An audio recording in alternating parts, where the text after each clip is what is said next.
बौना कहने लगा, ध्यान से सुनो। नीला अमृत तैयार करने के लिए मुझे नील पुष्प की आवश्यकता पड़ेगी। वो नील पुष्प पाने के लिए तुम्हें हिंडपिंडी नामक सरोवर में उतरना होगा। उस सरोवर का निर्माण हमारे पिताश्री के पिताश्री ने करवाया था। हम दोनों जुड़वा भाइयों के होने पर इसलिए उस सरोवर का नाम उन्होंने हमारे नाम पर हिंडपिंडी रखा।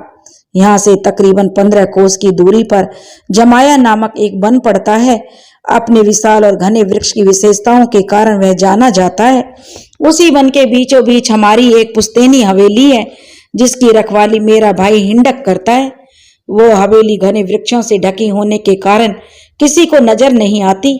यदि पृथ्वी से होते हुए वहां कोई जाना भी चाहे तो नहीं पहुंच सकता, परंतु आकाश मार्ग से होते हुए वहां आसानी से पहुंचा जा सकता है। उस हिंडपिंडी नामक सरोवर तक पहुंचने से पहले तुम्हें उस हवेली तक पहुंचना होगा, क्योंकि उस सरोवर तक जाने का रास्ता उसी हवेली से जाता है। यदि कोई चाहे कि वो चोरी छिपे आकाश के मार्ग से उस सरोवर तक पहुंच सकता है, तो उसके लिए ऐसा सोचना भी मूर्खता होगी, क्योंकि उस सरोवर की रखवाली एक ऐसा पक्षी करता है जो अपनी ककर्ष भरी आवाज से जो किसी भी अनजान को देखकर जो हिंडक को तुरंत आगाह कर देता है। फिर वह व्यक्ति वहां से जीवित वापस नहीं लौट पाएगा, क्योंकि हिंडक के हाथों उसकी मृत्यु निश्चित है। इसलिए जब तुम वहां पहुंचो तो उसी हवेली पर पहुंचोगे और उसी मार्ग से होते हुए उस सरोवर तक पहुंच जाना, तभी तुम सुरक्षित रह पाओगे, उस प्रक्रिया से भी गुजर पाओगे। इसके लिए मेरे भाई से मिलना होगा और इसे भरोसा दिलाना होगा कि मैंने तुम्हें भेजा है, वरना तुम अंदर प्रवेश नहीं कर पाओगे। राजा कहने लगा, परंतु पिंडक जी, मुझे ऐसा क्या करना होगा जिससे आपके भाई हिंडक जी को भरोसा हो जाए कि आपने मुझे भेजा है? तब बौना कहता है, तुम उसकी चिंता मत करो, मैं तुम्हें वहां अपना एक ऐसा चिन्ह देकर भेजूंगा जिसे देखते ही हिंडक को भरोसा हो जाएगा कि मैंने तुम्हें भेजा है। जब तुम उस सरोवर में उतरोगे तो थोड़ी गहराई में जाने पर तुम्हें वहां नीले रंग की एक विशालकाय मछली दिखेगी। वो पुष्प तुम्हें उसी के गर्भ में मिलेगा। राजा कहने लगा, मैं समझा नहीं पिंडक जी, क्या आपके कहने का मतलब है कि उस पुष्प को लेने के लिए मुझे उस मछली के गर्भ में जाना होगा? तब बौना कहता, नहीं, मेरे कहने का मतलब ये नहीं है। वो मछली रात और दिन के 8 पहर मिलाकर केवल 2 पहर सोती है, और वो पहर होता है रात्रि का 3रा और 4था पहर। रात्रि के 3रे पहर सब कुछ सामान्य रहता है, परंतु जैसे ही 4था पहर लगता है, उसकी नींद्रावस्था के दौरान वो मछली अपने गर्भ से अपने मुंह के द्वारा एक ऐसा तरल पदार्थ निकालती है जिससे उस नील पुष्प की उत्पत्ति होती है। तुम उस सरोवर में उसे 4थे पहर में प्रवेश करना होगा और उस तरल पदार्थ के नील पुष्प में बदलने तक की प्रक्रिया तक वहां रुकना होगा।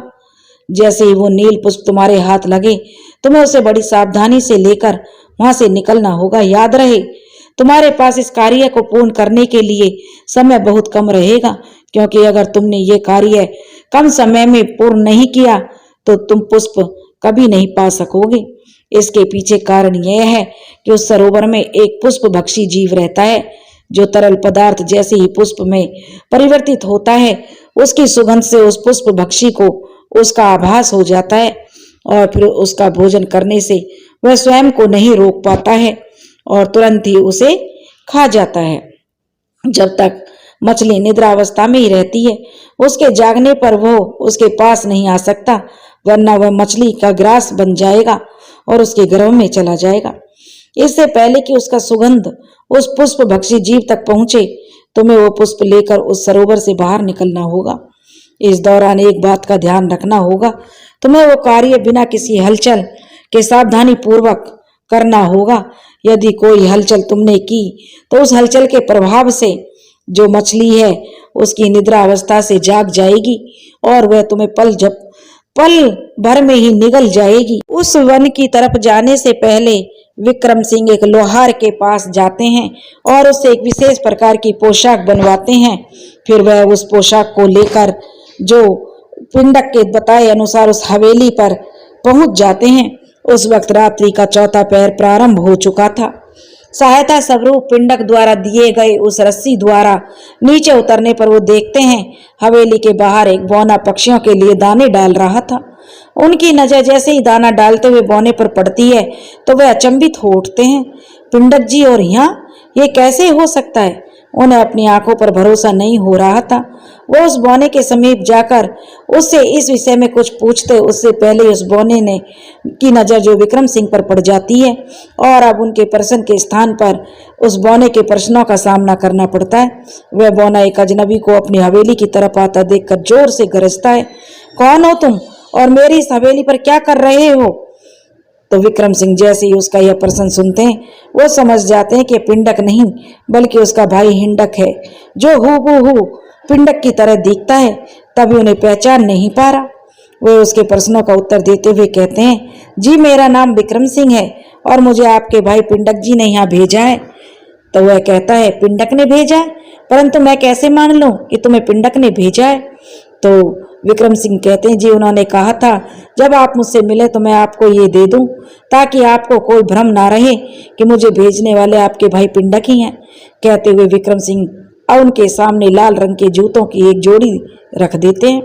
उन जूतों को देखते ही हिंडक भावुक हो जाता है और भावना से भरकर विक्रम सिंह से कहता है, ये जूते तो मैंने अपने हाथों से बनाए थे और अपने भाई पिंडक के लिए जब वो यहाँ से बंकट गुफा में जाने के लिए निकलने वाला था। मुझे आज भी याद है वो यहाँ से यही जूते पहनकर गया था। कैसा है वो? तो महाराज कहने लगे कि वो ठीक है। कह रहे थे कि ये जूते देखने के पश्चात आपको भरोसा हो जाएगा कि मुझे उन्होंने ही भेजा है। वैसे जितना मुझे अभी तक ज्ञात हुआ है उससे ये पता चलता है कि आप दोनों भाइयों में बहुत प्रेम है। परंतु एक बात समझ में नहीं आई मेरे, आप दोनों में इतना प्रेम होते हुए भी आप दोनों एक दूसरे से अलग अलग क्यों रहते हैं? तब हिंडक कहने लगा, इसके पीछे एक कहानी है। पिंडक बचपन से बहुत महत्वाकांक्षी था। पिताजी की विरासत में मिली शक्तियों के पश्चात भी वह और शक्तियां अर्जित करना चाहता था, जिसके लिए उसने उस बंकट गुफा में रहने का मन बना लिया। जब मुझे उसके इस निर्णय का पता चला तो मैंने उसे ऐसा करने से रोका, क्योंकि मैं नहीं चाहता था कि मेरा भाई मेरी आंखों से ओझल हो। हम दोनों एक साथ पैदा हुए, एक साथ पले बढ़े और एक साथ आगे भी रहना चाहते थे। परंतु एक दिन उस पर ना जाने कैसा भूत सवार हुआ। उसने जिद पकड़ ली, उसे ढेरों सारी शक्तियां अर्जित कर असीम शक्तियों का मालिक बनना है। मैंने उसे बहुत समझाया कि वो बंकट गुफा में जाने की अपनी जिद छोड़ दे, परंतु वह समझ ही नहीं पाया। एक दिन उसने मुझे अपने निर्णायक लहजे में बताया कि वह जा रहा है और अपने कुल देवता की आराधना कर उन्हें जागृत कर उनसे ढेरों शक्तियां अर्जित करके ही वापस आएगा। शक्तियां तो उसने अर्जित कर ली, परंतु यहाँ लौट न सका। उसने एक गलती की वजह से उसे ऐसा वरदान मिल गया कि वह वर्ष में 10 मास सोता है और 2 मास जगता है। वो 2 मास भी वह कुल देवता की आराधना करने में लगा देता है। वो थोड़ा रुककर कहता है, ना जाने उस कुएं में ऐसा क्या है जो उसे बाहर ही नहीं निकलने देती। मैं भी उसको नींद से जगाना नहीं चाहता, इस वजह से हमारी मुलाकात वर्ष में एक बार ही हो पाती है। ये जूते बहुत ही कम समय में मैंने उसके लिए तब तैयार किए थे जब उसने मुझे अपना उस पर्वत पर जाने का आखिरी निर्णय सुनाया था। वो जा रहा था, मैं उसे चाहते हुए भी रोक पाने में असमर्थ था। कहते कहते उस बौने की आंखों में आंसू बहने लगे, जिसे देखकर विक्रम सिंह भी भावुक हो गए। आप दोनों भाइयों की कहानी सुनकर मुझे बड़ा दुख हुआ और साथ ही खुशी भी हुई, यह जानकर कि दूर रहने के बाद भी आप दोनों भाइयों में इतना प्रेम है। तुमको अपनी कहानी सुनाने में मैं ये तो भूल ही गया कि तुम्हें पिंडक ने यहाँ क्यों भेजा है। उस बौने ने अपने नन्हे नन्हे हाथों से अपने आंसुओं को पोंछते हुए कहा। राजा कहने लगा, जी उन्होंने मुझे नील पुष्प लेने के लिए भेजा है। विक्रम सिंह के मुंह से नीले पुष्प का नाम सुनकर वह बौना उन्हें हैरत भरी दृष्टि से देखता है और अचंभित होकर पूछता है, नील पुष्प लेने पिंडक ने तुम्हें भेजा है? क्या उसे पता नहीं उस सरोवर में उतरना तुम्हारे लिए कितना खतरनाक हो सकता है? खैर, जब उसने तुम्हें भेजा है तो कुछ सोच विचार करके ही भेजा होगा। ठीक है, तुम जाओ, मेरी शुभकामनाएं तुम्हारे साथ हैं। राजा कहता है, जी आपका बहुत बहुत धन्यवाद। और विक्रम सिंह उस हवेली के मार्ग से होते हुए सरोवर की ओर चल पड़ते हैं। उस सरोवर के किनारे पहुंचकर उसमें उतरने से पहले विक्रम सिंह भगवान को याद करते हैं और उस वस्त्र को पहनना नहीं भूलते जो उन्होंने उस लोहार से कहकर खास इसी अवस्था से गुजरने के लिए बनवाया था।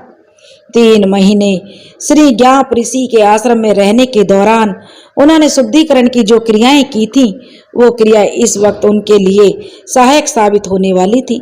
मिट्टी के नीचे घंटों सांस रोककर रहने वाले विक्रम सिंह के लिए आज परीक्षा की ये कठिन घड़ी इसलिए सरल हो गई थी क्योंकि उसी क्रिया का असर था कि वो पानी में उतरने के पश्चात भी सांस रोक पाने में अपने आप को सहज महसूस कर रहे थे। गहराई में जाने पर कुछ क्षण के लिए अथक प्रयास से उनकी दृष्टि उस नीली मछली पर पड़ चुकी थी। उन्होंने देखा वो मछली निद्रावस्था में थी और बहुत ही विशालकाय थी। अपने मुंह द्वारा एक नीले रंग का तरल पदार्थ निकाल रही थी जो एक स्थान पर इकट्ठा होकर धीरे धीरे एक आकृति ले रही थी। परंतु जब वो आकृति पूरी तरह से पुष्प में ना परिवर्तित हो जाती, वह उसे छू भी नहीं सकते थे। उसके पुष्प बन जाने तक उसके पास प्रतीक्षा करने के अलावा कोई और रास्ता नहीं था। इसलिए उस आकृति के पुष्प बन जाने तक उसका वहां इंतजार करना ही सही था। यही सोचकर वो जिस अवस्था में थे उसी अवस्था में उस सरोवर की गहराई में स्वयं को डुबोए रखा। कुछ वक्त पश्चात उनकी प्रतीक्षा का फल उनके सामने था। उन्हें भरोसा नहीं हो रहा था कि अपनी खुशबू और सुंदरता से मंत्र मुग्ध कर देने वाला वो नील पुष्प उनकी नजरों के ठीक सामने था। इससे पहले वो पुष्प भक्षी जीव उस पुष्प तक पहुंचता, उन्हें वो पुष्प उठाकर उस सरोवर से बाहर निकालना था। वो उत्सुकता और हर्ष के साथ उस पुष्प को लेने के लिए आगे बढ़ ही रहे थे, तभी उन्होंने देखा एक विचित्र सा दिखने वाला जीव जल्दी जल्दी उस पुष्प की तरफ बढ़ रहा है। उसकी तेज गति देख विक्रम सिंह जितने हैरान थे उतने ही चिंतित भी। जब उन्होंने देखा कि वो जीव उनसे पहले उस पुष्प तक पहुंचकर उसे अपनी खुराक बनाने वाला है, तो उन्होंने उसे रोकने के उद्देश्य से अपनी तलवार निकालकर उसकी पूंछ पर वार कर दिया। वार इतना गहरा था कि उसके असर से उनकी पूंछ कटकर उसके शरीर से अलग हो गई। परंतु इसी के साथ आगे जो कुछ भी होता है उसे देखकर विक्रम सिंह की आंखें चौंधिया गई। उन्हें लगता है जैसे ही वो कोई स्वप्न देख रहे हैं, क्योंकि अब वो विचित्र जीव वहां से गायब हो चुका था और उसके स्थान पर एक स्त्री उनके सामने खड़ी थी। उस स्त्री को देख विक्रम सिंह पुष्प लेना भूल हैरानी भरे भाव से उस स्त्री से पूछते हैं, हे देवी, आप कौन हैं और ये चमत्कार कैसे हुआ? वो स्त्री विक्रम सिंह के प्रति धन्यवाद कहती है और उनके प्रश्नों का उत्तर देते हुए कहती है, हे देव पुरुष, मैं आपको अपना परिचय दूं इससे पहले आपको जो कोटि कोटि आभार है। मुझे इस जल जीव योनि से मुक्ति दिलाकर तुमने मेरा वास्तविक रूप जो मुझे लौटा दिया। मेरा नाम मृलांगी है। मैं हिंडक और पिंडक की जन्मदात्री हूँ। वो दोनों मेरे ही पुत्र हैं। यह बात विक्रम सिंह बहुत ही अचंभित होकर आगे जानने की जिज्ञासा से भर उठे। वे उनका पूर्ण विवरण जानने के लिए उस स्त्री से कुछ आगे पूछ पाते, उन्हें अपने आसपास जोरों की हलचल महसूस हुई। वो अपना ध्यान उस स्त्री से हटाकर जैसे उस मछली की ओर देखते हैं, उन्हें आभास होने लगा वो नींद से उठने वाली है। इसका आभास होते उन्हें उस पुष्प का ध्यान आया जिसे वो स्त्री जिज्ञासा से अब तक उठा नहीं पाए थे। विक्रम सिंह ऐसी स्थिति में उस स्त्री को बचाने के लिए उसे शीघ्र ही उस सरोवर से बाहर निकल जाने का आग्रह करते हैं। उस मछली रूपी खतरे का आभास होते ही वो स्त्री उन्हें भी अपने साथ चलने को कहती है, परंतु वो ये कहते हुए जाने से मना कर देते हैं कि अब यहाँ तक आया हूँ तो अपने उद्देश्य को पूरा करके ही जाऊंगा, इसलिए बेहतर होगा कि आप जो है मेरी चिंता छोड़कर और अति शीघ्र यहाँ से निकल जाएं। विक्रम सिंह के बार बार आग्रह करने पर वो स्त्री वहां से चली जाती है। उसके वहां से जाते ही विक्रम सिंह जैसे ही पुष्प लेने उस मछली के समीप पहुंचते हैं तो वह मछली पूर्ण रूप से जागृत अवस्था में आ चुकी होती है। उसके खुलते ही मुंह के साथ वो उस पुष्प को उठाकर वहां से निकल ही रहे थे कि उनको जरा सी असावधानी के चलते उस मछली का निवाला बन उनके मुंह में कैद हो जाना पड़ा। थोड़ी देर कठिनाइयों का सामना करने के बाद उसके कैद से वे स्वयं को आजाद कर उस पुष्प के साथ सुरक्षित बाहर निकल चुके थे। और ये चमत्कार था उनके उस विशेष पोशाक का जो उन्होंने इसी के लिए जो बनवाई थी, इसी सुरक्षा दृष्टि की से उस लोहार से कहकर ऐसी अवस्था से बचने के लिए ऐसी पोशाक का निर्माण करवाया था। उस वस्त्र की विशेषता यह थी, उसका बाहरी हिस्सा इतना नुकीला था कि उस मछली के लिए उस नुकीलेपन के साथ विक्रम सिंह को अपने गले से नीचे उतारना मुश्किल हो चला था, जिसका असर यह हुआ कि उसने घबराहट में और व्याकुलता में विक्रम सिंह को अपने मुंह से बाहर फेंक दिया। उस नील पुष्प को पाने की खुशी में राजा उस स्त्री के रहस्य को जानने की जिज्ञासा से उनके कदम तेज हो गए। वो उस स्त्री तक पहुंचकर उसकी सच्चाई से परिचित होना चाहते थे। मन में व्याकुलता का भाव लिए वे हवेली का रास्ता पार कर ही रहे थे। अचानक एक कक्ष से आती आवाज उनके कानों में पड़ी तो उनके कदम वहीं रुक गए। ये तुम क्या कह रही हो? तुम हमारी माता कैसे हो सकती हो? यदि तुम्हें लगता है कि बार बार तुम्हारे ये दोहराने रहने से असत्य सत्य में बदल जाएगा तो ये तुम्हारे मन का वहम है। तब उस औरत की आवाज आई, परंतु पुत्र, मैं कोई असत्य नहीं कह रही। नहीं, हिंडक कहने लगा, तुम असत्य कह रही हो, क्योंकि तुम जो कह रही हो ऐसा संभव नहीं है। कुछ विचार करने से पहले एक बार मेरी पूरी बात तो सुन लो पुत्र। तब वह हिंडक कहने लगा, सुनो स्त्री, तुम जो कोई भी हो, अब मेरे धैर्य का इम्तिहान मत लो। मैं तुम्हारे स्त्री होने का संकोच करके कोई कठोर वाणी नहीं बोल रहा, तो इसका आशय यह नहीं कि तुम अपने स्त्री होने का लाभ उठाओ। हिंडक और उस स्त्री का वार्तालाप सुनने के पश्चात विक्रम सिंह सोच में पड़ जाते हैं। ये क्या रहस्य है? स्त्री कह रही है कि वो उसकी माता है और हिंडक इस बात से इनकार कर रहा है। मुझे जानना होगा वास्तव में इस कहानी का सत्य क्या है। और राजा इस कहानी के सत्य तक पहुंचने के लिए उस कक्ष तक जो पहुंच जाते हैं जहां हिंडक और उस स्त्री की बातें हो रही थी। विक्रम सिंह कहते हैं, क्षमा चाहता हूं आप दोनों से। पता नहीं मेरा यहाँ इस तरह से बोलना उचित होगा या नहीं। आप दोनों की बात सुनकर ना जाने क्यों मुझे ऐसा लग रहा है हिंडक जी कि आपको एक बार इनकी बात सुन लेनी चाहिए। क्या पता इनकी बातों में कोई ऐसी सच्चाई छिपी हो जिससे आप अनजान हो, और यदि आपको फिर भी इनकी बातों में कोई शक हो तो आपका जो अंतिम निर्णय तो आपका ही होगा। तो हिंडक जी कहते हैं, अरे विक्रम जी तुम। विक्रम सिंह के हाथों से वह नील पुष्प देखकर हिंडक बहुत खुश होते हुए कहता है, तो आखिरकार तुमने पिंडक का भरोसा जीत ही लिया। निश्चय ही पिंडक ने तुम्हारे साहसिक प्रतिभा का अवलोकन पहले ही कर लिया होगा, तभी तुम पर इस प्रकार भरोसा किया। आपके इस प्रेम का हृदय से बहुत बहुत आभार हिंडक जी, राजा कहने लगा। सत्य कहा आपने, यह उनका भरोसा ही था जो मुझे इस नीले पुष्प तक पहुंचने में सहायक बन सका। हाँ, परंतु यहाँ तुम्हारा साहस और प्रयास भी कम सराहनीय नहीं है, हिंडक ने कहा।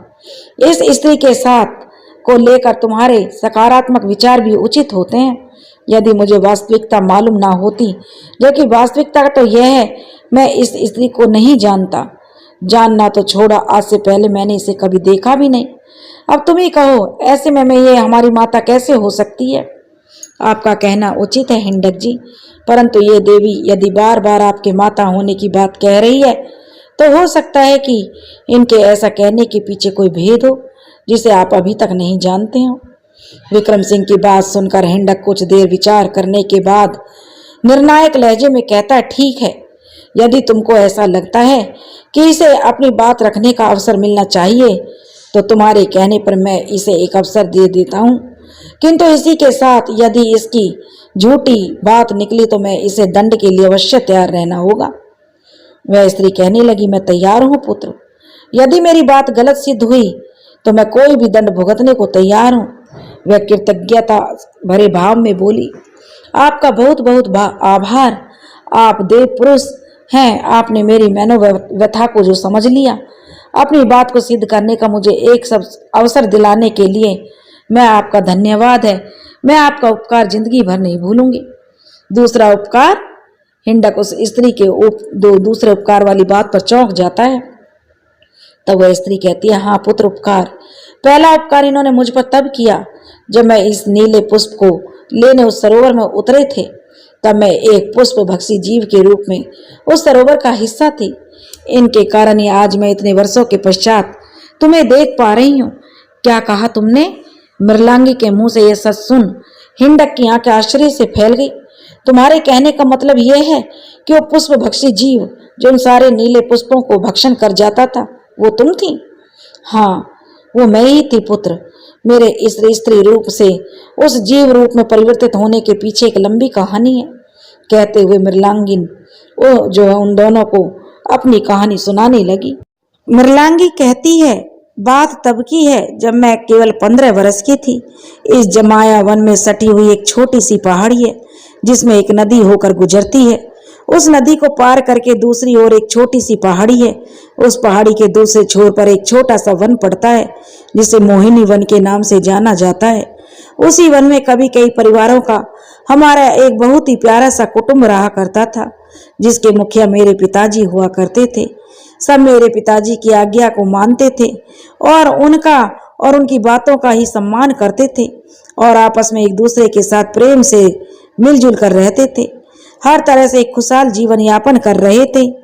मगर हंसी खुशी रहते हमारे उस कुटुंब पर एक दिन विपत्ति का पहाड़ तब टूट पड़ा जब ना जाने कहां से कुछ आदिवासी समुदाय के लोगों ने वहां अपना डेरा डालने के इरादे से अचानक हमारे कुटुंब पर हमला बोल दिया। अचानक बोले गए इस हमले से हम सभी बहुत घबरा गए। पहले से कोई तैयारी ना होने और उन लोगों के में संख्या में भी हम कम थे, उनसे हमारा हारना निश्चित था।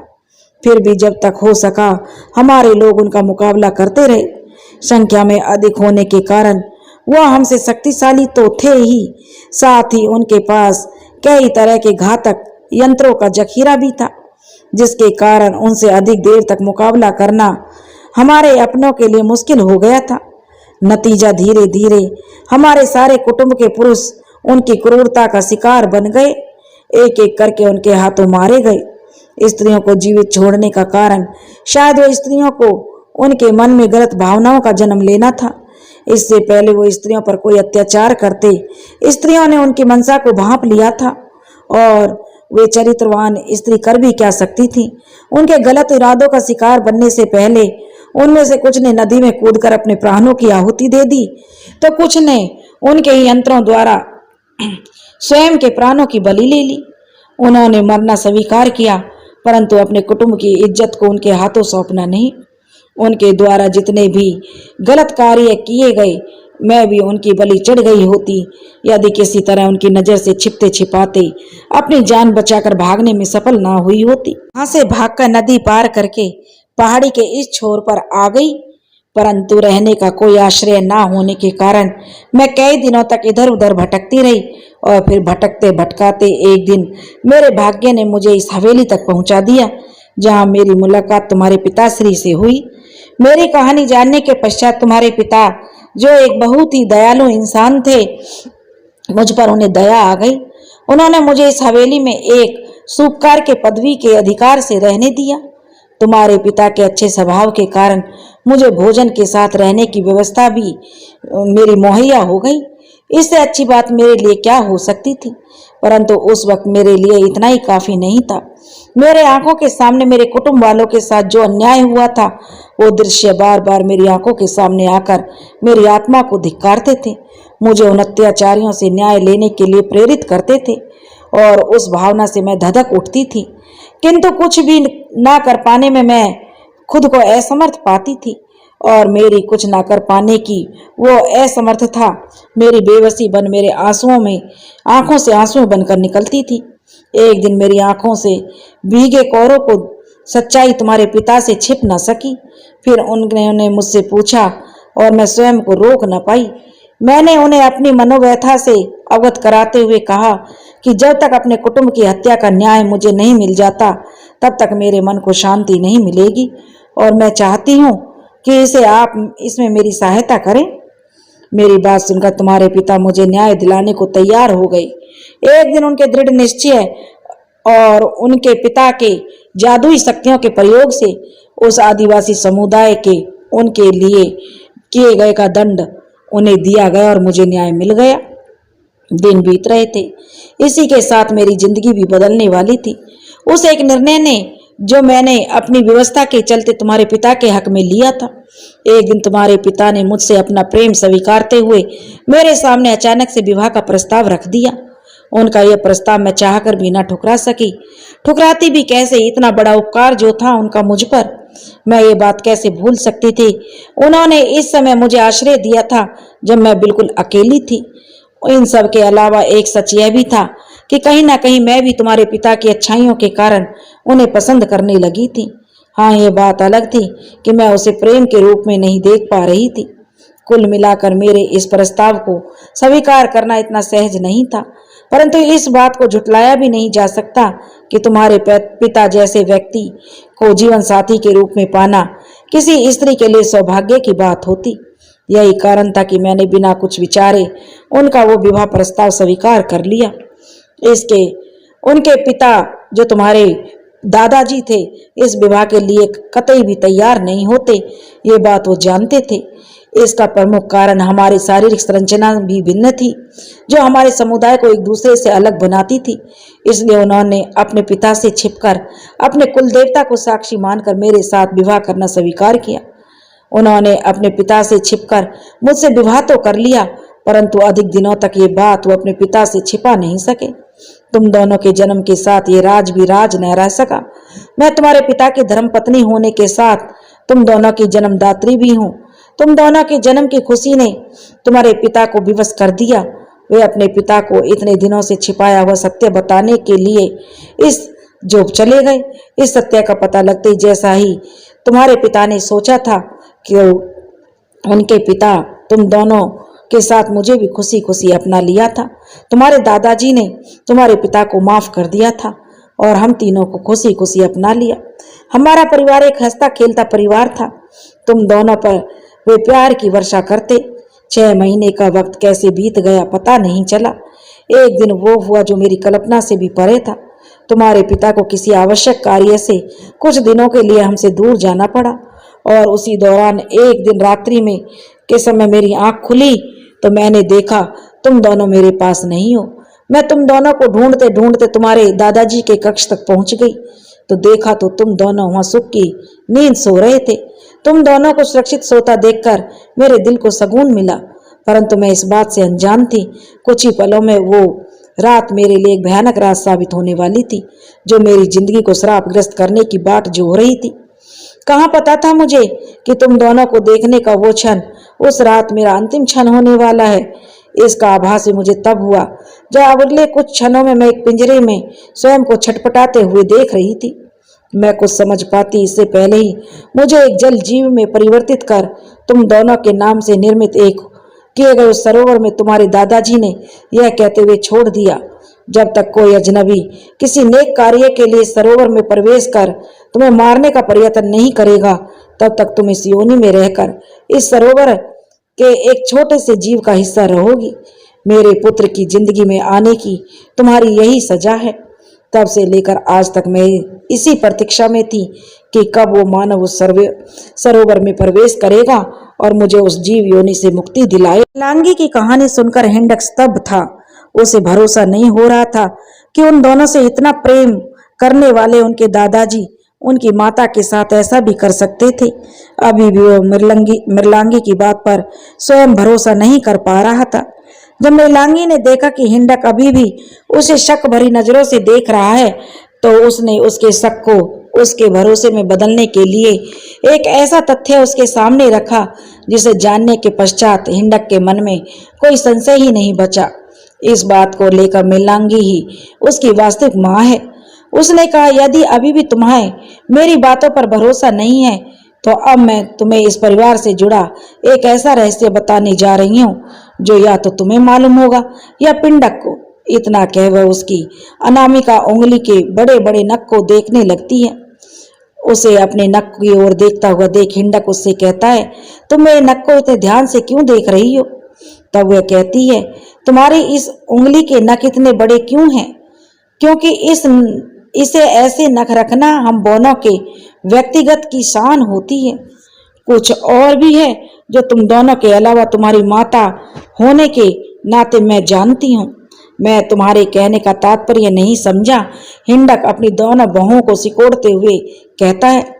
तब वह कहती है, मुझे पता है तुम्हारे इस नख में तुम्हें विरासत में मिली शक्तियां कैद हैं और उन शक्तियों के इस कैद होने के पश्चात इसे ना काटना तुम्हारी व्यवस्था है, क्योंकि इसके काटते ही तुम अपनी सारी शक्तियां खो दोगे। पाताल लोक को अपना निवास स्थान बनाने से पहले विरासत स्वरूप अपनी शक्तियां अपने संतान के अनामिका नख में सौंपना इस परिवार की परंपरा है।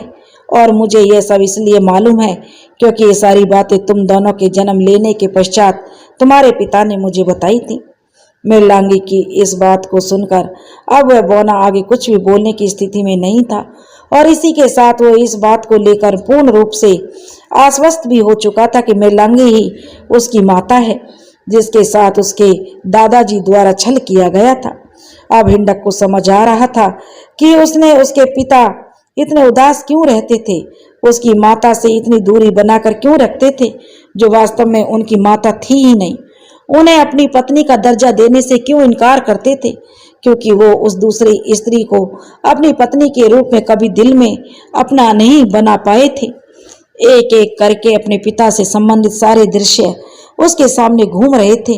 क्यों उनके पिता कहते थे जिससे उन्होंने सच्चा प्रेम किया उसी ने उसके साथ छल किया, क्योंकि उनके लौटने पर शायद उनके दादाजी द्वारा ये बताया गया होगा कि उनकी मृणांगी उसे और उसके बच्चों को छोड़कर कहीं दूर चली गई है, फिर कभी ना वापस आने के लिए। अब उसे समझ आ रहा था कि उन्हें अपनी माता से वो प्रेम नहीं मिला जिसके वो अधिकारी थे। क्यों उनके पिता ने इतनी जल्दी इस धरती के जीवन से उकता कर पाताल लोक जाने का मन बना लिया। क्यों उनकी माता उनके पिता के जाने के पश्चात उन्हें छोड़कर चली गई थी। सच्चाई से जानकर हिंडक सहित विक्रम सिंह की आंखें भी नम हो चुकी थी। पहली बार हिंडक को अपने दादाजी पर इतना क्रोध आ रहा था जिसके कारण उनका एक हंसता खेलता परिवार एक दूसरे से दूर हो गया था। परंतु जब तक सब कुछ तो नहीं था पर कुछ कुछ ठीक हो चुका था तो हिंडक भी अब खुश था। कुछ समय पश्चात विक्रम सिंह उस नील पुष्प को लेकर पिंडक के सामने प्रस्तुत था, परंतु वो अकेले नहीं थे, उनके साथ हिंडक और मृणांगी भी थे। विक्रम सिंह के हाथ में नील पुष्प देखकर जहां एक तरफ पिंडक गौरवंती था, उसे बड़ा अभिमान था, वहीं दूसरी तरफ विक्रम सिंह के साथ अपने भाई हिंडक और एक अनजान स्त्री को देखकर भी हैरान हो रहा था। सारी सच्चाई से अवगत होने पर पिंडक के खुशी की कोई सीमा नहीं रही। उसे भरोसा नहीं हो रहा था कि विक्रम सिंह के कारण आज वो अपनी असली मां से मिल पाया है। नीला अमृत तैयार करने के पश्चात विक्रम सिंह को नीला अमृत देते हुए उसके गुण अवगुण से परिचित करवाने के साथ पिंडक उसके साहस और व्यक्तिगत से सम्मोहित होकर भेंट स्वरूप को जादुई रस्सी देकर भरे मन से उनकी विदाई करते हुए कहता है, आज तुम्हारे कारण मैं और हिंडक अपनी असली मां से मिल पाए हैं, जिसके लिए हम तुम्हारा जितना भी आभार व्यक्त करें कम होगा। यदि तुम्हें भविष्य में कभी भी किसी भी समस्या में हमारी सहायता की आवश्यकता पड़ेगी तो निसंकोच हमें याद करना। मैं किसी भी अवस्था में रहूंगा, तुम्हारी सहायता को तत्पर तैयार रहूंगा। विक्रम सिंह हिंडक पिंडक का निरला अमृत और उस जादुई रस्सी के लिए आभार प्रकट करते हैं और फिर उसकी माता को नमस्कार करके उस जादुई रस्सी पर बैठकर अनंतपुर की ओर निकल पड़ते हैं। विक्रम सिंह की वापसी के साथ राज दरबार में एकत्रित सभी दरबारियों के लिए नीला अमृत कोतुलता का विषय था। जब सभी को पता चलता है कि विक्रम सिंह नीला अमृत के साथ लौटे हैं तो सारे दरबारी हर्षित हो उठते हैं। विक्रम सिंह की अनुपस्थिति में पूरे अनंतपुर को इस बात की भनक लग चुकी थी कि विक्रम सिंह अपनी प्रजा की भलाई के लिए अपनी जान को जोखिम में डालकर नीला अमृत लेने गए हैं। जब प्रजा को ये मालूम चलता है कि उनके महाराज नीला अमृत के साथ सकुशल वापस लौट आए हैं तो उनके भी हर्ष की सीमा नहीं रही। परंतु इसी के साथ राजा विक्रम सिंह को दुख का विषय था कि उन्हें जो जानना था कि उसके पीछे क्या हुआ, तो उन्हें पता चलता है कि उनके पीछे से एक उसी दैत्य ने उनके महल के एक सिपाही को अपना भोजन बना लिया। परंतु महात्मा जी के कहने पर अब सब नीलामृत आ गया है तो ये सब चिंता का विषय नहीं रहा। सुनकर विक्रम सिंह कुछ सहज हो जाते हैं। एक दिन के बाद मुनि ज्ञानार्मण की अगुवाई में उस नीलामृत का प्रयोग गाय रूपी रूपमती पर किया जाना था। यह एक नेक कार्य था जो कि किया जाने वाला अद्भुत प्रयोग था। अलौकिक दृश्य का साक्षी बनने के लिए नगर के तमाम श्रेष्ठ जनों सहित अनंतपुर की प्रजा को भी आमंत्रित किया गया था, जिसमें सोमा ग्वाले का नाम भी सम्मिलित था। विक्रम सिंह के अनुसार अब वो वक्त आ गया था जब इस पूरी सच्चाई से सारे लोगों को अवगत कराया जा सके, और यही कारण था कि उन्होंने महात्मा जी से सलाह लेने के पश्चात आगे की होने वाले कार्य की पूरी रूपरेखा तैयार करते हुए ये निर्णय लिया था। एक तरफ जहां विक्रम सिंह इस चीज को लेकर काफी उत्साहित थे, वहीं दूसरी तरफ राजमाता दरबारी विक्रम सिंह के जीवन को लेकर चिंताग्रस्त थे। रात गहरा चुकी थी, विक्रम सिंह की आंखों में नींद गायब थी। वे इधर उधर टहल रहे थे, तभी राजमाता विक्रम सिंह के कक्ष में आती है, क्योंकि उन्हें भी अपने पुत्र की चिंता थी। लेकिन राजा अपनी माता पर अपनी चिंता व्यक्त नहीं होने देते हैं और अपनी माता को समझाते हैं कि वह एक पुत्र होने के साथ साथ एक राजा भी है, और प्रभु ने जो कुछ किया है वह कुछ सोचकर ही किया होगा। इसलिए राजमाता राजा की बातों को समझ जाती है और राजा के साथ कुछ पल बिताती है। अगले दिन शांति भरे वातावरण में महात्मा की अगुवाई में नीला अमृत का प्रक्रिया बस आरंभ होने वाली थी, परंतु इसी के साथ अब तक जिस अनंतपुर की प्रजा में नीला अमृत को लेकर उत्सुकता बनी हुई थी, उसी प्रजा में शोक व्याप्त हो चुका था। वो उस प्रक्रिया का हिस्सा तो थे, किंतु मन से नहीं। उस क्रिया के लिए गाय रूपी रूपमती को नहला धुलाकर सुंदर वस्त्रों से सजाकर मैदान में लाया गया और वेद मंत्रोच्चारण के साथ क्रिया प्रारंभ की गई। राजकुमारी प्रेमलता और सुइयों वाले राजकुमार को इतनी कहानी सुनाने के बाद महात्मा जी मौन हो जाते हैं। उनके मौन हो जाने पर दोनों हैरत और उत्सुकता भरे भाव से उनसे आगे की कथा बताने का अनुरोध करते हैं और कहते हैं कि इसके पश्चात क्या हुआ मुनिवर? क्या वो क्रिया सफलता पूर्वक पूर्ण हो गई? क्या रूपमती अपने वास्तविक रूप में वापस लौट आई? बताइए मुनिवर, हम जानने को अधीर हैं। महात्मा जी ने अपना मौन तोड़ते हुए उनकी उत्सुकता पर विराम लगाते हुए कहा, नहीं, वो क्रिया सफल नहीं हो पाई। क्यों? परंतु क्यों? सफल सब कुछ तो महात्मा के निर्देश अनुसार ही हो रहा था, फिर क्या हुआ जिससे वो क्रिया असफल रह गई? वो क्रिया सफलता पूर्वक पूर्ण हो जाती यदि उसी समय दैत्य सुकासुर का आगमन उस स्थान पर नहीं हुआ होता। उस क्रिया का सकासुर के आगमन से क्या संबंध था मुनिवर? दोनों महात्मा जी से पूछते हैं। संबंध तो कोई नहीं था, किंतु जिस नीला अमृत को पान के 3 पत्तों पर डालकर विक्रम सिंह द्वारा गाय रूपी रूपमती की जिह्वा पर टपकाने के लिए रखा गया था, उन्हीं 3 पत्तों से नीला अमृत की एक बूंद यदि धरती पर लुढ़क जाती तो उस क्रिया को स्वयं असफल हो जाना था, क्योंकि उन 3 पत्तों को गाय से रूपमती की शारीरिक संरचना में परिवर्तित करने के लिए 3 हिस्सों में विभाजित किया गया था। पहला शीर्ष भाग के लिए, दूसरा मध्य भाग के लिए और तीसरा भूमिगत भाग के लिए। पहले भाग के लिए रखा नीला अमृत टपकने से कुछ देर की प्रतीक्षा के पश्चात उसका शीर्ष भाग उसके वास्तविक रूप में परिवर्तित हो गया। दूसरे भाग के लिए रखा गया नीलामृत टपकाने के मध्य भाग तक परिवर्तित हो गया, किंतु जैसे ही तीसरे भाग को परिवर्तित करने के लिए उस पान के पत्ते का तीसरा हिस्सा विक्रम सिंह द्वारा उठाया गया, वैसे ही उस दैत्य के आगमन से होने वाले तेज झटके के प्रभाव से उस पत्ते पर रखे गए नीला अमृत की कुछ बूंदें पत्ते से निकलकर धरती पर लुढ़क गई, जिससे वह क्रिया अधूरी रह गई और इसी के साथ वो गाय रूपी रूपमती स्त्री रूप में परिवर्तित न होकर आधी गाय और आधी नारी में परिवर्तित होकर रह गई, जिसे दूर करने का कोई और जो उपाय नहीं था। उस नीलामृत का प्रयोग किसी व्यक्ति पर केवल एक ही बार किया जाना था। यदि उस क्रिया एक बार असफल हो जाती है तो पुनः उस क्रिया को करने का कोई लाभ नहीं था। इस तरह वो क्रिया असफल हो गई। इसी के साथ रूपमती के द्वारा स्वयं को अपने इसी रूप के साथ स्वीकार करना उसकी व्यवस्था बन गई। तो वह कहते हैं, रूपमती के साथ तो बहुत बुरा हुआ, कितनी कठिनाई भरा क्षण रहा होगा उसके लिए यह सत्य स्वीकार करना कि वो शारीरिक रूप से ना तो गाय रही और ना नारी, बल्कि अर्ध गौ नारी बन चुकी है। हाँ, परंतु इसी के साथ उसी दौरान कुछ वहां ऐसा हुआ जिसने विक्रम सहित उस स्थान पर उपस्थित सभी लोगों को अचंभे में डाल दिया। ऐसा क्या हुआ था मुनिवर? महात्मा जी राजकुमारी प्रेमलता और सुइयों वाले राजकुमार को बताते हैं कि जैसे ही सकासुर की दृष्टि रूपमती पर पड़ती है, उसके हृदय में प्रेम रूपी भावनाओं का ऐसा संचार होता है, उसे अब तक की सारी भूली बिसरी यादें जो याद आने लगती हैं। प्राचालिका का श्राप, रूपमती का गाय में परिवर्तन होना उसका प्राचालिका के सामने गिड़गिड़ाना एक एक दृश्य उसकी आंखों से होकर गुजर रहा था। वो दैत्य जो अट्टहास करता हुआ आया था, वो अपनी पुत्री के प्रेम रूपी भावनाओं में बहकर अचानक से सामान्य हो गया था। यह देखना लोगों के लिए उत्सुकता का जो विषय बन गया था कि रूप कुमार नीलामृत प्रक्रिया से गुजरते हुए उस दैत्य योनि में मानव योनि में परिवर्तित तो हो रहा था, किंतु इसी के साथ वो सारे मानव जो अभी तक उसका भक्षण बन उसके उदर में समाये हुए थे, वो एक एक कर उसके मुख द्वारा बाहर आ रहे थे।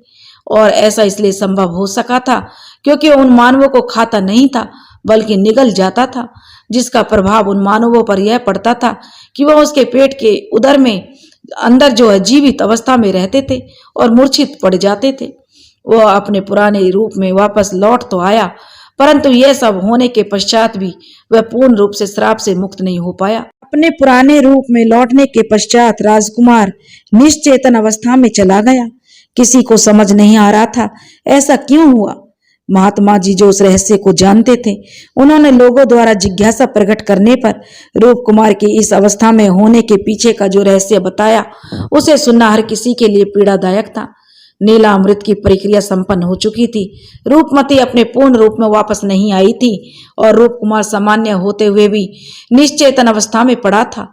यहाँ तक का सबको ज्ञात था, परंतु उसके पश्चात जो होने वाला था वो हर किसी की कल्पना से दूर था। रूपमती जो कि एक अद्वितीय रूप की स्वामिनी थी, किंतु अर्ध गौनारी के रूप में भी उसके द्वारा विक्रम सिंह से यह कहना कि वह उनसे विवाह करना चाहती है, ये लोगों के लिए एक अनोखा आश्चर्य बन गया था।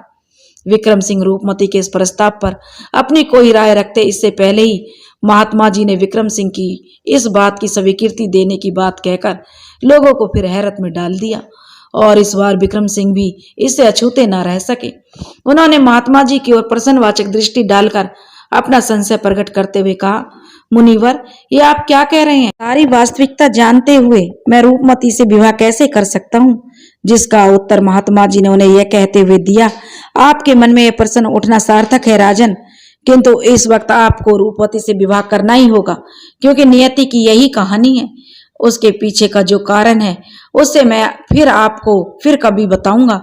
अभी समय का अभाव है, तो मैं चाहता हूं कि देरी ना करते हुए आपको रूपमती का प्रस्ताव स्वीकार कर लेना चाहिए। तो राजा कहता है, ठीक है मुनिवर, यदि मेरा रूपमती का विवाह नियति का हिस्सा है तो मैं उस ईश्वर द्वारा बनाए गए नियति के आड़े नहीं आऊंगा। आप विवाह की तैयारी कीजिए, मैं विवाह करने को तैयार हूँ। विक्रम सिंह की स्वीकृति मिलते ही कुछ घंटों में विवाह की सारी तैयारियां हो चुकी थी। देरी थी तो उन दोनों के विवाह मंडप तक जाने की। उस गौ नारी से विक्रम सिंह का विवाह हो जाता है, लेकिन यह विवाह लोगों को पचने योग्य नहीं था। सोमा ग्वाला तो अपनी आंखों पर भरोसा ही नहीं कर रहा था। जिस गाय को वह अपने भाग्य की कुंजी समझ इतनों दिनों तक अपनी गौशाला में रखता आया था, वास्तव में गौ न होकर एक नारी थी जो अपने ही मां के द्वारा दिए गए श्राप के कारण इस योनि में परिवर्तित हुई थी। और अब जो वह देख रहा था वो तो और भी अचंभित करने वाला था। विक्रम सिंह उसी गाय से विवाह कर रहे थे जो एक अर्ध गौ नारी के रूप में थी। ये रहस्य जैसे लोगों के लिए एक रहस्य था, वैसे ही सोमा ग्वाला भी के लिए भी यह एक रहस्य ही था। फेरे हो चुके थे, विवाह संपन्न हो चुका था और इसी के साथ रूपमती विक्रम सिंह की अर्धांगिनी होने के नाते अनंतपुर की महारानी बन चुकी थी। महल में रूपमती का स्वागत वैसे ही होता है जैसे किसी भी सामान्य स्त्री का इस नगर की महारानी बनने पर होता। उन दोनों पर फूलों की वर्षा की जाती है, उन दोनों के नाम के जयकारे लगाए जाते हैं। इतना सब होने के पश्चात भी राजमाता के लिए यह सत्य स्वीकार करना बिल्कुल भी आसान नहीं था कि उनके पुत्र का विवाह एक ऐसी स्त्री से हो गया जो ना तो स्त्री थी और ना ही गाय। और तब महात्मा जी से विक्रम सिंह और रूपमती के संबंधित सारा रहस्य उजागर करना पड़ा। सारे सत्य से अवगत होकर उन्हें खुशी खुशी रूपमती को अपनी वधू के रूप में स्वीकार करना पड़ा, क्योंकि इसके अलावा कोई और मार्ग ही नहीं था। वो रात्रि विक्रम सिंह के लिए बड़ी विचित्र रात्रि थी। दूसरे दिन जब वो उठे तो उनके पांव में भारीपन का आभास हुआ और फिर उनकी नजर अपने पांव की तरफ गई। उन्होंने देखा उनके पांव में अनगिनत सुइयां चुभी हुई हैं और वो अपना पैर पृथ्वी पर रखने में असहाय महसूस कर रहे थे। वो जान चुके थे कि ऐसा क्यों हुआ है। यह प्राचालिका के श्राप का प्रभाव था जो विक्रम सिंह को भुगतना था, और केवल उसी रात्रि नहीं, अगले 6 महीने तक आने वाली हर रात्रि को उनके साथ यही होना था, जब तक कि रूप कुमार पूर्ण रूप से स्वस्थ होकर अपनी पूर्ण अवस्था में वापस न आ जाता। उधर रूप कुमार का उठना और इधर विक्रम सिंह की आंखें मूंदना, यही प्राचालिका के श्राप का रहस्य था और यही ईश्वर की नियति। परंतु ऐसा क्यों था मुनिवर? सुइयों वाला राजकुमार और प्रेमलता दोनों ही इस बात को लेकर अभी भी असमंजस में थे। तब महात्मा जी कहते हैं, ऐसा इसलिए था क्योंकि प्राचालिका के श्राप के मुताबिक जो रूप कुमार के वास्तविक रूप में जो को लौटाता है, वही उसकी सारी सुइयों का भार भी अपने ऊपर लेता है। जब तक वो दैत्य रूप में था तो वो अपनी विशालकाय काया पर उन सुइयों का प्रभाव झेल सकता था, परंतु जैसे ही वो अपने सामान्य रूप में लौटा तो उसके लिए इस अवस्था को झेलना संभव हो गया और इसलिए वो निश्चेतन अवस्था में चला गया था। ऐसा नीला अमृत के प्रभाव से हुआ। ये नीला अमृत का ही प्रभाव था जो अपने वास्तविक रूप में आने के साथ ही उन सुइयों की पीड़ा से भी बचा रहा, परंतु उन सुइयों की पीड़ा झेलने के फलस्वरूप उसकी शारीरिक क्षमता जो कि स्थिति शरीर की बनी हुई थी, उससे वह बच नहीं सकता था। इसलिए वो उस पीड़ा से मुक्त तो हो गया, परंतु उससे होने वाले प्रभाव से नहीं बच सका। यही कारण था कि रूप कुमार निश्चेतन अवस्था को प्राप्त हो गया। जैसे उसके शरीर की सुई विक्रम सिंह के शरीर में स्थानांतरित होती हैं, वैसे वैसे उनकी स्थिति में सुधार होता है। फिर रूप कुमार की सारी सुइयां उसके शरीर में आ जाती हैं और विक्रम सिंह के शरीर में आने तक रूप कुमार पूर्ण रूप से सामान्य हो जाता है और विक्रम सिंह निश्चेतन अवस्था में पहुंच जाते हैं। यदि उन्हें उनकी इस निश्चेतन अवस्था से कोई बाहर ला सकता था तो वह एकमात्र रूपमती ही थी, परंतु इस दशा में नहीं। यह कार्य रूपमती द्वारा तभी सार्थक होता जब वह विक्रम सिंह की जीवन संगनी होने के साथ पूर्ण रूप से स्त्री होती। क्योंकि वे अपने स्त्री रूप में पूरी तरह से वापस नहीं आ पाई थी, फिर उन दोनों का विवाह करवाना महात्मा के लिए आवश्यक हो गया था, क्योंकि जो कार्य रूपमती के द्वारा किया जाना था उसके लिए उन दोनों का एक होना आवश्यक था, जिससे रूपमती का आत्मिक जुड़ाव विक्रम सिंह से इस कदर हो जाता है कि वो किसी भी रूप में किसी भी जन्म में उनकी ओर खींची चली जाती। इसी के साथ एक सत्य यह भी है कि विक्रम सिंह और रूपमती एक दूसरे के लिए ही बने थे। दोनों का रिश्ता एक जन्म का नहीं, जन्मों जन्मों का था। इन्हें हर जन्म में किसी न किसी रूप में मिलना ही था, यही ईश्वर की नियति थी। उस जन्म में वो मिले थे, परंतु प्राचालिका के श्राप के कारण उन दोनों का मिलन अधूरा रह गया था।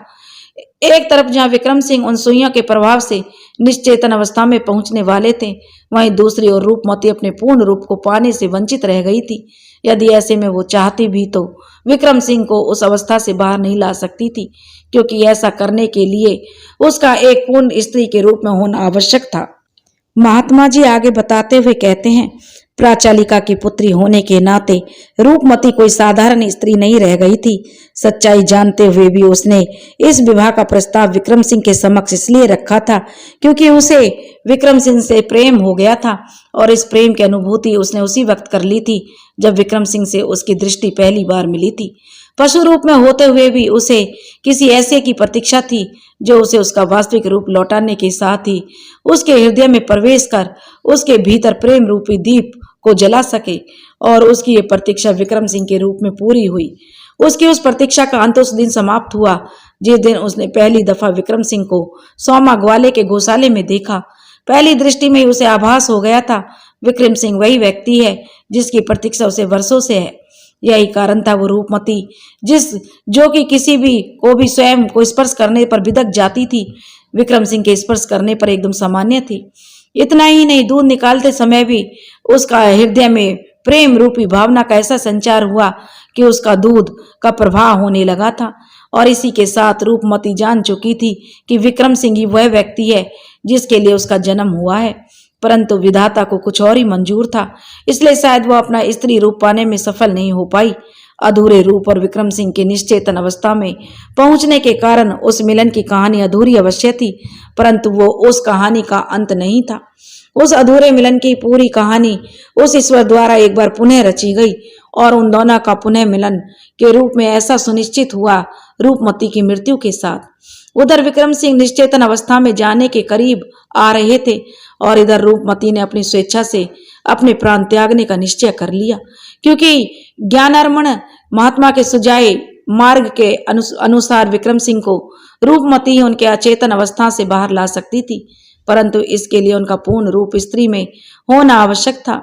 कोई और मार्ग न देखते हुए उसे उसके पूर्ण स्त्री रूप में वापस आने के लिए अगला जन्म लेने के अलावा कोई मार्ग नहीं था।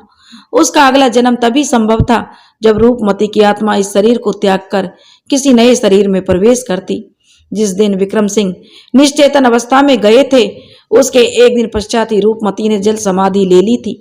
विक्रम सिंह के निश्चेतन अवस्था में जाते ही रूपमती के दोबारा लौटने तक उनके शरीर को एक ऐसे सुरक्षित स्थान पर रखना सुनिश्चित किया गया जहां किसी की भी नजर उन तक न पहुंच सकती। इसलिए उसे वीराने में एक ऐसा ताला जड़ित कोठरी में रखा गया था जिसे खोलना किसी के लिए भी संभव नहीं था सिवाय रूपमती के। वो एक ऐसी अवस्था थी जिसमें इंसान मृत अवस्था में न होते हुए भी मृतक के समान ही होता है। ऐसी अवस्था में इंसान की आयु तो बढ़ती रहती है, लेकिन उसका जीवित होना नहीं, सब एक समान होता है। शुद्धिकरण के प्रभाव के कारण विक्रम सिंह लंबे समय के लिए निश्चेतन अवस्था में थे, परंतु उनके ऊपर आयु अपना प्रभाव नहीं डाल सकी थी। यही कारण था कि इतने लंबे समय के अंतराल के पश्चात भी उनके मुखमंडल की आभा ज्यों की त्यों बनी हुई थी और उनकी आयु पर भी उस चीज का कोई प्रभाव नहीं पड़ा। आपके कहने का मतलब यह है महात्मा जी कि वो विक्रम सिंह मैं ही हूँ और वो रूपमती इस जन्म की प्रेमलता है। उन दोनों ने अभी तक जो कुछ भी सुना उसे सुनकर अपने कानों पर भरोसा नहीं कर पा रहे थे, परंतु वो महात्मा की बात को नकार भी नहीं सकते थे। तब महात्मा जी कहते हैं, हाँ राजन, यही सत्य है। आप ही हैं अनंतपुर के महाराज विक्रम सिंह और इस जन्म की प्रेमलता ही उस जन्म की रूपमती है जिसने आपको इस अवस्था से बाहर लाने के लिए जल समाधि ली थी। और यही कारण था कि जो ताला किसी के लिए खोलना संभव था वो प्रेमलता के हाथ लगाते ही चमत्कारिक ढंग से खुल गया। परंतु मुनिवर, राजा विक्रम सिंह ने कहा, हमारे विषय में इतना सब कुछ आप कैसे जानते हैं? मुझे यह सब इसलिए मालूम है राजन, क्योंकि मैं ही वो महात्मा हूँ जिसे आप आज से 20 वर्ष पूर्व मुनि ज्ञानरमण के नाम से जानते थे। जो होना वो होकर रहेगा, यह एक अटल सत्य है और इसलिए मैं यहाँ पिछले 2 वर्षों से इसी प्रतीक्षा में हूँ कि कब आप रूपमती के साथ अपने सामान्य रूप में वापस लौटें और कब मैं आपको सारी वास्तविकता से अवगत करा सकूं। परंतु अपने बारे में मुझे कुछ स्मरण क्यों नहीं मुनिवर? विक्रम सिंह ने कहा। तो मुनिवर कहने लगे, इतने वर्षों की गहरी निद्रा में सोने के पश्चात आपको कुछ भी याद नहीं रहना यह स्वाभाविक है। वक्त के साथ साथ धीरे धीरे आपको सब याद आ जाएगा राजन। यदि ऐसा था मुनिवर, विक्रम सिंह ने कहा, कि मेरे द्वारा महाराज को अचेतन अवस्था से बाहर लाया जा सकता था, तो फिर वो स्त्री कौन थी जिसने आखिर की 2 सुई बाहर निकालकर महाराज को मुझसे पहले उस अवस्था से बाहर निकाल दिया? प्रेमलता ने भी उत्सुकता और संशय के भाव से पूछा। उसका भी कारण है जिसके पीछे एक छोटी सी कहानी है। वो साधारण सी दिखने वाली स्त्री वास्तव में कोई साधारण स्त्री नहीं थी। वह अपने पापों का प्रायश्चित करने और अपने पूर्व जन्म के पापों की सजा विक्रम सिंह के हाथों पाने के लिए ही उस कहारण के रूप में पुनर्जन्म हुआ था। महात्मा जी बताते हैं कि वह कहारण पिछले जन्म में आपकी माता यानी राक्षसी प्रचालिका थी, जिसके प्रायश्चित स्वरूप इस नेक कार्य में उसकी उपस्थिति दर्ज करवाने हेतु उसे आपके द्वारा वहां भेजा गया था। विक्रम सिंह की आंखों की दोनों सुइयों को निकालकर उसने अपना प्रायश्चित तो पूरा कर लिया, परंतु पूर्व जन्म लेकर भी वह राक्षसी योनि से पूरी तरह बाहर नहीं निकल पाई थी, जिसका परिणाम उसे इस जन्म में भी भुगतना पड़ा, अपने प्राणों को गंवाने के रूप में। सत्य तो यह है कि उसने वो 2 सुई निकालकर और विक्रम सिंह द्वारा मृत्यु दंड पाकर अपने पिछले और इस जन्म के सारे बुरे कर्मों के पाप को धो लिया। जैसा कि आपकी सारी कहानी से मालूम हमें हो गई है और इसी के साथ आपको यह भी मालूम हो गया होगा कि आपकी वास्तविकता, आपकी पहचान क्या है, आप वास्तव में कौन हैं। तो मैं चाहूंगा कि 20 साल के अनंतपुर वासियों की प्रतीक्षा का फल आपके आगमन के रूप में अब उन्हें मिल जाना चाहिए। राजमाता सहित अनंतपुर की सारी प्रजा जो आपके निश्चेतन अवस्था में जाने से उदास और मुस्कान से कोसों दूर हो चुकी है, इतने वर्षों से आपके लौटने की राह देख रही है, उन्हें आप अपने आगमन से खुश कर दें। जैसी आपकी आज्ञा मुनिवर। विक्रम सिंह के कहने के साथ ही वे तीनों अनंतपुर की ओर चल देते हैं। जैसे भगवान श्री राम 14 वर्ष का वनवास काटकर अयोध्या वापस लौटे थे, उसी तरह विक्रम सिंह भी 20 वर्ष का वनवास काटकर आज अपने नगर अनंतपुर की ओर लौट रहे थे। कितना सुखद पल था जब इतने वर्षों के पश्चात अपनी नगरी और अपने लोगों को देखने का सौभाग्य प्राप्त हुआ। इतने लंबे समय के अंतराल में जो बच्चे थे वे बड़े हो चुके थे, वयस्क हो चुके थे, और जो जवान थे वे बूढ़े हो गए। मार्ग में जिसकी भी नजर उन पर पड़ी, उनकी खुशी का ठिकाना नहीं रहा। उनकी आंखों से आंसू उमड़ आए और वे फिर प्रेम के वशीभूत सब हाथ जोड़कर उन्हें निहारते हुए उनके पीछे चलने लगे। कुछ ही क्षणों में यह खबर पूरे अनंतपुर में फैल गई कि उनके महाराज महारानी के साथ वापस लौट आए हैं। देखते ही देखते उनके पीछे चलने वालों की संख्या एक भारी भीड़ में बदल गई। सभी रो रहे थे, परंतु सभी जानते थे कि यह रोने का पल नहीं बल्कि खुशियां मनाने का पल है, दीपक जलाने का पल है, नाचने गाने का और खुशी में डूब जाने का पल है। उनके आगमन की सूचना मिलते ही महल में उनके स्वागत की भव्य तैयारियां शुरू हो गईं। सारी अनंतपुर नगरी इस अलौकिक दृश्य की साक्षी बनने और उनके स्वागत के जयकारे लगाते हुए महल के बाहर खड़ी थी। राजमाता उन्हें देखते ही रोते हुए उन्हें अपने सीने से लगा लिया।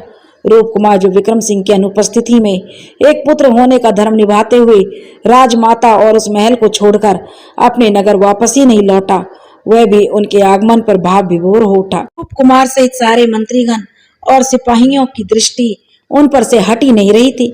वास्तव में वो सांझ सबके लिए एक अविस्मरणीय सांझ थी। जिस सांझ उन्होंने अपने महाराज के दर्शन से स्वयं की आंखों को कृतार्थ किया था। अगले दिन एक भव्य समारोह का आयोजन किया गया, जिसमें दूर दूर के राजा महाराजाओं को निमंत्रण भेजा गया। जिसने भी सुना महाराज इतने कठिन अवस्था से निकलकर अनंतपुर वापस लौट आए हैं, वो भी अपनी खुशी व्यक्त करने से स्वयं को रोक नहीं पाया। इस आयोजित समारोह का हिस्सा प्रेमलता का पिता भान सिंह भी था। जब उसने विक्रम सिंह के साथ अपनी पुत्री प्रेमलता को देखा तो उसे अपनी आंखों पर भरोसा नहीं हुआ। प्रेमलता यहाँ, वो भी विक्रम सिंह की पत्नी और इस नगर की महारानी के रूप में, ये कैसे हो सकता है? मैंने तो इसे एक निर्जन स्थान पर छुड़वाया था, फिर ये यहाँ तक कैसे पहुंची? ऐसे अनसुलझे ना जाने कितने अनगिनत सवाल थे जो भान सिंह को परेशान कर रहे थे, परंतु वो इतनी भीड़ में किसी से कुछ पूछना उचित नहीं समझ रहा था। प्रेमलता की दृष्टि जैसे ही अपने पिता पर पड़ती है, वो सब कुछ भूलकर भान सिंह को प्रणाम करके उनके समीप पहुंच जाती है। भान सिंह जब सारी वास्तविकता का पता चलता है तो उसे अपनी गलती का आभास होता है। वह प्रेमलता से अपने किए की माफी मांगता हुआ बोलता है, मुझे माफ कर दो पुत्री, मैंने तुम्हारे साथ बहुत गलत किया। तुमने सत्य ही कहा था कि तुम मेरा नहीं अपितु अपने भाग्य का खाती हो।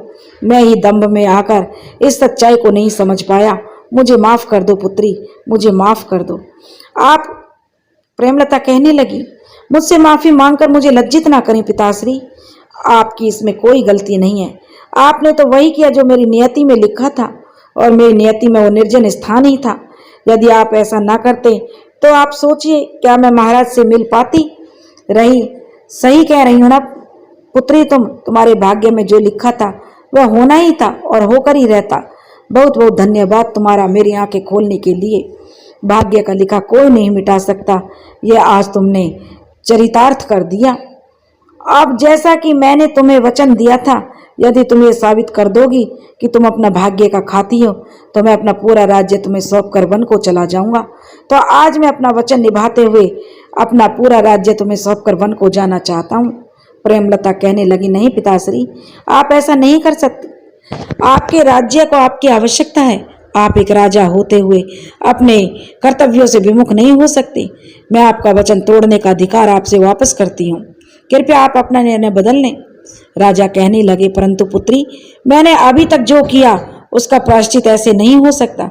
मुझे कोई अधिकार नहीं उस पद पर बैठने का जहां बैठकर मैं औरों के साथ तो छोड़ो, अपनी स्वयं की पुत्री के साथ भी न्याय न कर सका। मैंने कहा ना पिताश्री, प्रेमलता ने कहा, इसमें आपकी कोई गलती नहीं थी। और रही बात आपके प्रायश्चित की, तो मेरे लिए आपका एक कुशल शासक बनकर एक अच्छे राजा के रूप में अपनी ख्याति स्थापित करना ही आपका सच्चा प्रायश्चित होगा।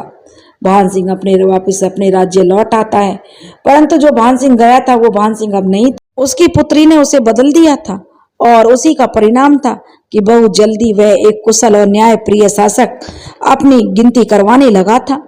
इधर विक्रम सिंह और रूपमती के पुनर्मिलन की अनंतपुर नगरी जो राम नगरी में परिवर्तित हो गई, जहाँ की प्रजा अपनी महाराज महारानी को पाकर एक बार फिर से खुशी खुशी अपना जीवन व्यतीत करने लगी।